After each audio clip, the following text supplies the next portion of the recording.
이중욱 집사님께서 하나님의 말씀 봉독하시겠습니다. 네, 오늘 말씀은 요한복음 6장 1절에서 6절 말씀입니다. 신약 152페이지입니다. 그 후에 예수께서 디베랴의 갈릴리 바다 건너편으로 가시매 큰 무리가 따르니 이는 병자들에게 행하시는 표적을 보았음이러라. 예수께서 산에 오르사 제자들과 함께 거기 앉으시니 마침 유대인의 명절인 유월절이 가까운지라. 예수께서 눈을 들어 큰 무리가 자기에게로 오는 것을 보시고 빌립에게 이르시되 우리가 어디서 떡을 사서 이 사람들을 먹이겠느냐 하시니 이렇게 말씀하심은 친히 어떻게 하실지를 아시고 빌립을 시험하고자 하심이라. 아멘. 오늘은 허영진 목사님께서 생명의 떡이라는 제목으로 하나님의 말씀 전하시겠습니다. 평안하셨습니까? 네. 요한복음 6장은 생명의 떡에 대한 떡이신 예수님에 대한 말씀입니다. 생명의 떡으로 오신 예수님의 이야기는 1절에서 15절까지 이제 오병 이야기가 있는데요. 이 이야기를 시작으로 생명의 떡에 대한 말씀이 시작됩니다. 그래서 6장을 둘로 나누어 오늘은 오병이어 말씀에 관한 말씀을 보고 또 다음 주에 생명의 떡으로 오신 예수님에 대한 말씀을 좀 더 보도록 하겠습니다. 6장의 시작에서 예수께서는 디베랴의 갈릴리 바다 건너편으로 가셨습니다. 바다 건너편이 어디인지 정확히 어디인지 특정할 수는 없지만 성경 연구가들은 오늘 6장의 장소를 벳세다일 것이다 라고 추정하고 있습니다. 1장의 문장을 보면 예수께서는 배를 타고 갈릴리 바다를 이동하신 것을 알 수 있습니다. 그런데 2절을 보면 배를 타시고 이동하시는 예수님을 큰 무리가 따르고 있어요. 배를 타고 이동하시는 예수를 큰 무리가 어떤 방법으로 따랐는가에 대해서 마태복음은 무리가 듣고 여러 고을로부터 걸어서 따라간지라 라고 보다 자세히 기록하고 있습니다. 마태복음의 기록은 배를 타고 이동하시는 예수님 일행을 육로를 이용해 무리가 뒤따랐다는 것입니다. 이거 굉장히 힘들었겠죠. 그래서 예수님을 따르는 무리의 노력은 대단하다라고 말할 수 있습니다. 2절 뒷부분은 무리가 왜 이토록 힘들게 어려운 과정을 거쳐서 예수님을 뒤쫓고 있는지 그 이유를 설명해 주고 있습니다. 보면 이는 병자들에게 행하시는 표적을 보았음이로라 이렇게 기록하고 있습니다. 무리들이 예수를 뒤쫓는 것은 그들이 예수께서 병자를 고치신 것을 봤고 또 병자를 고치신 이적을 계속해서 봐왔기 때문이다는 것입니다. 요즘에도 어느 병원에서 어떤 특정한 질병에 대해서 이걸 잘 고친다, 잘 본다라고 소문이 나면 그 병원에는 전국에서 사람들이 몰려옵니다. 광주에서 상무지구에 가면 특별히 손가락을 잘 보는 병원이 있어요. 손가락 잘 보는 병원이 있는데 몇 년 전에 이 병원에 진료받을 일이 있어서 이제 경험을 하게 됐는데요. 얼마나 사람이 몰리는가.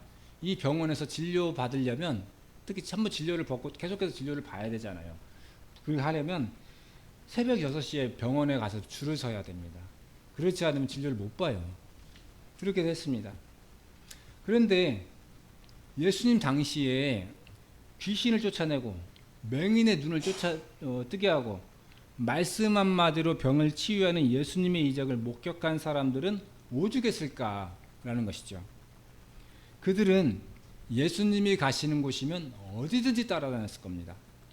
특히 병들고 아픈 사람들 또 그 가족들 이 사람들은 얼마나 열광적으로 예수님을 따라다녔을지 보지 않아도 알 수 있습니다.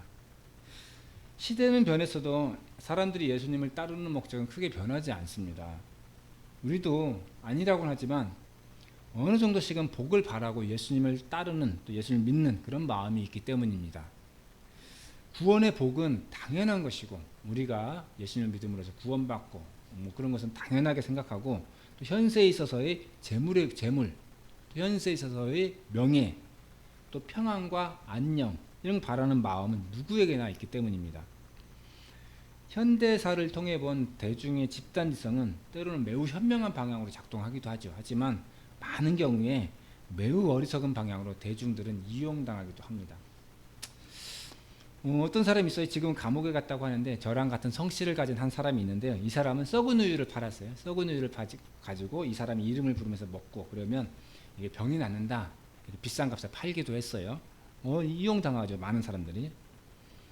또 어떤 사람들은 이단 사입에 넘어가서 부모와 형제도 배신하고 또 같은 교회에서 형제처럼 지내던 성도들을 자기의 어떤 집단으로 끌어들이기 위해서 교묘한 작전으로 그 사람들을 속이기도 합니다. 이런 일들이 일어나는 것은 현세에 있어서의 재물과 또 명예, 또 복을 바라는 대중의 당연하지만 또 어리석은 마음이 있고 이를 이용할 줄 아는 영리하고 악한 이들이 있기 때문입니다. 아픈 사람을 고치시고 배고픈 사람을 먹이시는 예수님의 이적은 아프고 배고픈 사람에게는 꼭 필요한 현세의 복이었을 것입니다. 예수님의 이적을 경험한 사람들은 이것을 잊기 어려웠을 것 같습니다. 예수께만 가면 모든 것이 되고 또 불가능한 것이 가능해졌기 때문입니다. 그래서 사람들은 배를 타시고 이동하시는 예수님 일행을 따르기 위해서 육로를 통해 고된 여행도 마다하지 않고 따르게 되었을 것입니다. 그러나 예수께서 이적을 베푸시는 것은 사람들이 예수님을 따르는 이유와는 일치하지 않았습니다. 사람들이 예수님을 따르는 것은 본문 2절과 같이 이적 또 표적 때문이었지만 예수께서는 당신이 메시아임을 또 당신이 하나님의 아들이심을 나타내는 수단으로 이적을 사용하신 것이기 때문입니다. 당시에 예수께서 당신이 메시아이심을 또 당신이 하나님의 아들이심을 나타내시기 위해서 이적 외에 다른 방법은 없었을 것 같습니다. 예수님은 구역에서 예언된 예언을 성취해 나가심으로 당신이 메시아임을 나타내실 수 있었고 하나님이 아니고서는 하실 수 없는 일들을 하심으로써 당신이 하나님의 아들이 되신다라는 것을 나타낼 수 있었습니다. 그러나 사람들은 표적의 목적은 볼 수 없었고 단지 표적만을 볼 수 있었기 때문에 어리석고 불쌍하다고 볼 수 있습니다. 예수께서 이적을 베푸셨던 그 목적은 오늘날에 왜 이적이 더디게 나타나는가에 대한 그런 이유도 설명할 수 있습니다. 예수님이 메시아임을 또 하나님의 아들이 되심을 나타내는데 이적이 필요했다면 오늘날에 우리 교회가 예수의 몸이 됨을 또 예수께서 교회의 머리 되심을 나타내는데 이적이 필요하다면 이적은 또 나타날 것입니다. 오늘날 이적이 더디게 일어나는 것은 교회가 예수의 몸된 역할을 제대로 하지 못하고 있거나 아니면 이미 세상이 예수님에 대해 너무 잘 알기 때문에 굳이 초자연적인 현상을 통해서 예수님을 드러낼 필요가 없거나 둘 중에 하나일 것입니다. 예수께서는 큰 무리가 자기에게로 오는 것을 보셨습니다. 그리고 빌립에게 물으십니다. 우리가 어디서 떡을 사서 이 사람들을 먹이겠느냐? 예수께서는 다른 제자들을 다 놔두고 빌립에게 물으신 것에 대해 6절은 빌립을 시험하고자 하심이라 라고 말씀하십니다. 6절은 예수께서 빌립을 시험하고자 하셨다라고 하지만 예수님의 빌립에 대한 시험은 빌립을 걸려 넘어지게 하려는 목적이 아닌 것으로 보입니다. 마가복음 8장 29절에서 예수님께서는 제자들에게 물어보세요. 너희는 나를 누구라 하느냐? 베드로는 예수께 대답합니다. 주는 그리스도시니이다. 예수께서 빌립에게 하신 질문은 마가복음에서의 질문과 비슷합니다. 빌립이 예수 당신에 대해 어느 정도나 알고 있는가를 측정하시기 위한 질문으로 생각됩니다. 예수님의 질문에 대해 합리적이고 또 명철한 빌립은 이 큰 무리를 먹이는 데 필요한 돈의 액수를 계산해냅니다. 아마 빌립의 계산은 최소한으로 잡아 계산한 것으로 보입니다. 마태복음에서는 본문의 장소에 대해 들판으로 표시했습니다. 오늘 요한복음에서 본문의 장소는 산으로 표시하고 있는데요. 어쨌든 이곳에서 들판이든 산이든 이곳에서 합리적이고 명철한 빌립은 이 큰 무리를 배불리 먹이는 것은 불가능하다라고 생각했던 것 같습니다. 설령 이 큰 무리를 먹일 수 있다 해도 아주 조금씩밖에는 먹일 수 없다고 생각했습니다. 이 큰 무리를 아주 조금씩 먹인다고 했을 때 빌립의 계산에 의하면 200데나리온어치의 돈이 부족했습니다. 빌립은 어디서 또는 어떻게 떡을 사서 이 사람들을 먹이겠느냐라는 예수님의 질문에 대해서 주께서 먹이실 수 있습니다 라는 대답을 생각하지 못했을까요?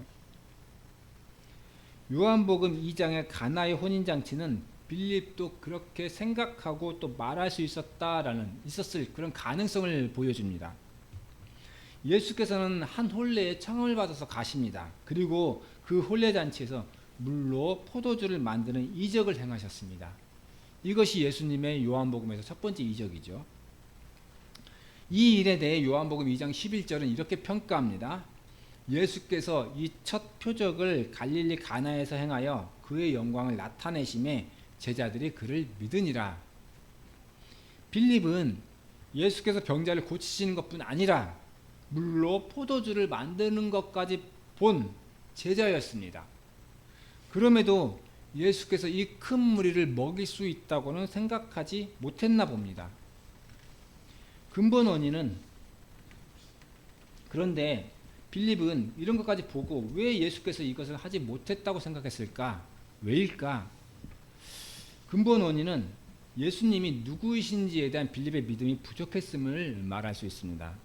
그리고 빌립은 현실 감각이 있는 사람이었고 명철했기 때문이었다 이렇게 말할 수 있습니다.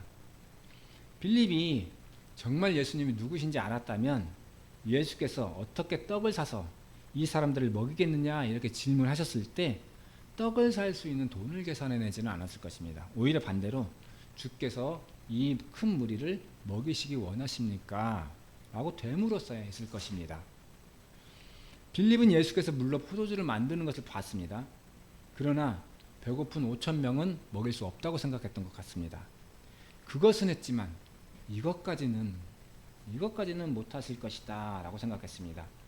그의 답변은 진정 하나님의 아들이신지 믿지 못했다는 것을 알게 합니다. 8절에서는 예수님의 또 다른 제자 안드레가 등장합니다. 안드레는 예수께 여쭙니다. 여기 한 아이가 있어 보리떡 5개와 물고기 2마리를 가지고 있나이다. 그러나 이것이 이 많은 사람들에게 얼마나 되겠사옵나이까? 안드레가 예수께 여쭙는 말은 평범하지 않지요. 10절에 의하면 여기 모인 사람의 수는 5천 명이나 돼요. 평범한 사람이라면 이 많은 사람을 어떻게 먹이겠느냐라는 예수님의 질문에 보리떡 5개와 물고기 2마리를 가지고 와서 5천 명을 먹일 가능성을 말할 수는 없기 때문입니다. 우리는 안드레가 예수께 나온 행동과 말에 대해 어떻게 평가할 수 있을까요? 오늘 안드레의 행동은 아주 작은 가능성, 또 아주 작은 실용성, 이것 실용성이라도 지나치지 않는 그런 것에서 나왔습니다. 통상의 경우라면 안드레의 행동은 바보 같아 보입니다. 문자적으로는 5천 명, 또 실제로는 10,000명에서 20,000명은 되었을 이 무리를 어떻게 먹이겠느냐는 예수님의 질문에 떡 5개, 물고기 2마리를 가지고 나오고 있습니다. 어쩌면 안드레는 예수께서 이 무리를 이 정도의 음식으로도 먹일 수 있다라고 생각했을 수도 있습니다. 안드레가 말하고 있기 때문입니다. 그러나 이것이 이 많은 사람들에게 얼마나 되겠사옵나이까? 안드레의 말은 예수께서 빌립에게 어디서 떡을 사서 이 사람들을 먹이겠느냐라고 물으신 말씀과 비슷합니다. 그 의미가, 그 뜻과 비슷합니다. 또 마가복음에서 제자들에게 너희는 나를 누구라 하느냐라고 물으신 예수께서 물으신 그 말씀과 비슷해 보입니다. 안드레는 예수께서 제자들에게 물으신 그 방법대로 다시 예수께 묻고 있는 겁니다. 주는 그리스도이십니까? 예수께서는 처음 빌립에게 말씀하셨습니다. 어디서 떡을 사서 이 사람들을 먹이겠느냐? 예수님의 질문을 바로 안드레가 받았다고 가정할 때 안드레는 예수께 보리떡 5개와 물고기 2마리를 내어놓습니다. 당신이 말한 떡이 여기 있습니다. 비록 여기 있는 사람들을 다 먹이기에는 부족해 보이지만, 턱없이 부족하지만 당신이 메시아라면 이것으로도 충분합니다. 이렇게 안드레는 예수께 빌립에서 하신 말씀에 대한 답변을 하고 있는 것입니다. 오늘 말씀에서 빌립과 안드레의 차이는 무엇입니까? 오늘 안드레의 훌륭한 점은 작은 일이라도 포기하지 않고 가능성을 찾는 성실함이 있습니다. 떡도 없고 떡을 살 돈은 더 없고 어디서 얻어먹을 데도 없으니 포기하는 것이 아니라 할 수 있는 일을 한 것입니다. 긍정적인 생각으로 아주 작은 가능성이라도 있다면 그 일을 하고 아주 작은 가능성에 의한 해결책을 찾는 노력을 계속하는 태도입니다. 예수께서는 사람들을 잔디 위에 앉게 하셨습니다. 그리고 축사하신 후 떡과 물고기를 그들이 원하는 대로 나눠주게 하셨습니다. 그곳에 있는 모든 사람들은 원하는 만큼 배부르게 먹은 후에 예수께서는 남은 조각을 거두게 하시니 남은 조각이 12바구니에 가득 찼다고 하십니다. 예수께서 왜 남은 조각을 거두게 하셨는지에 대해서는 당시의 관습에 의해서 해석하기도 하고 또 상징적인 그런 의미에서 해석하기도 하고 뭐 여러 가지 해석이 있습니다. 그러나 본문에서 변하지 않는 의미는 예수께서 굶주린 사람들에게 생명의 떡을 주셨고 그것은 충분했다는 것입니다. 음식이 충분하지 않았던 시대에 음식을 먹을 수 있는 것은 큰 상이었습니다. 제가 어렸을 때 동화책을 많이 봤는데요. 그때 읽은 동화책들은 요새는 이런 종류의 동화책들이 많이 줄어드는 것 같긴 합니다. 이런 식으로 표현하는. 그때 읽은 동화책들은 주인공에게 맛있는 음식이 상으로 주어지는 이야기가 많았어요. 그만큼 우리 인간 역사의 대부분의 시간은 맛있는 음식을 원하는 만큼 이렇게 먹는 것이 꿈에서나 가능했었습니다. 오늘 본문의 유대인들의 시대도 마찬가지였을 뿐만 아니라 유독 혹독했던 시대라고 성경학자들은 말합니다. 이러한 시대에 예수께서는 큰 무리를 푸른 잔디에 앉게 하시고 축사하신 떡과 물고기를 원하는 만큼 무한정 베풀어 주십니다. 무리는 예수님의 인도에 따라 예수께서 공급해 주시는 음식을 평안하게 먹을 수 있습니다. 오늘 예수님의 모습은 양들을 푸른 초장으로 인도하시는 선한 목자이고 이 빈들은 하나님께서 버리시는 천국잔치의 무대가 되었습니다. 예수께서는 요한복음 10장 10절에서 말씀하셨습니다. 내가 온 것은 양으로 생명을 얻게 하고 더 풍성히 얻게 하려는 것이라. 예수께서는 당신을 믿는 자들에게 생명을 약속하셨고 생명의 풍성함도 약속하셨습니다. 오늘 오병이어의 기적은 예수께서 당신이 생명이 되심을 교훈하시고 또 믿게 하시며 당신을 믿는 자들에게는 생명이 주어짐을 직접적으로 말씀하신 그런 사건이었습니다.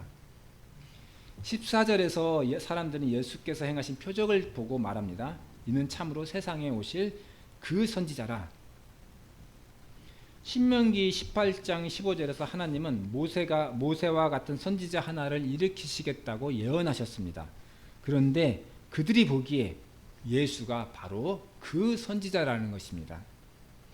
당시에 신명기에 예언된 세상에 오실 그 선지자는 메시아로 이해되고 있었습니다. 그러므로 이 사건을 통해서 당시의 사람들은 예수께서 메시아임을 믿게 되었고 그런 생각이 퍼져나갔다라고 말할 수 있습니다. 우리는 불안의 시대를 살고 있습니다. 우리 기독교인들도 예외는 아닙니다. 어쩌면 비기독교인보다 더 힘들게 이 시대를 살아가고 있을 것 같습니다. 왜냐하면 우리 기독교인들은 진리의 길을 알고 있기 때문입니다. 진리의 길을 알고 있으면서도 세상의 풍조에 흔들리기 때문입니다. 아예 진리의 길을 모르면서 세상의 풍조에 젖어 사는 사람은 오히려 편할 수도 있습니다. 자신의 신념대로 사는 것이기 때문입니다. 이 불안의 시대에 우리 주님은 요한복음 10장 10절로 말씀하셨습니다. 내가 온 것은 양으로 생명을 얻게 하고 더 풍성히 얻게 하려는 것이라. 우리 주님의 말씀은 오늘 본문에서 증거되고 있습니다. 생명의 떡으로 많은 사람들을 생명으로 인도하고 계십니다. 주님이 행하신 표적을 본 사람들은 말합니다. 이는 참으로 세상에 오실 그 선지자라. 우리는 이것보다 더 직접적이고 더 확실한 증거를 원할지도 모릅니다. 그렇지만 이미 사람들은 그분에 대해 확실히 증거해 놨습니다. 세상에 오실 그 선지자, 이분이 메시아이시다 라는 것을 증거해 놨습니다. 그러므로 우리는 이 불안정하고 불안한 시대에도 우리 주님께 의지함으로 확실한 생명을 보장받고 또 우리 주님이 인도하시는 푸른 초장에서 주님과 함께 동행하시는 축복이 있으시기를 원합니다. 함께 기도하겠습니다. 하나님 아버지, 생명으로 오신 주님과 함께하는 오늘을 주셔서 감사드립니다. 저희가 오늘도 주님께 예배드리고 가정과 교회와 사회와 아버지의 나라를 위해 우리 주님과 동행하는 삶이 되기를 원합니다. 생명의 말씀 대신 예수님의 말씀으로 저희의 삶이 가득 차게 인도하여 주시옵소서. 예수님의 이름으로 기도드렸습니다. 아멘.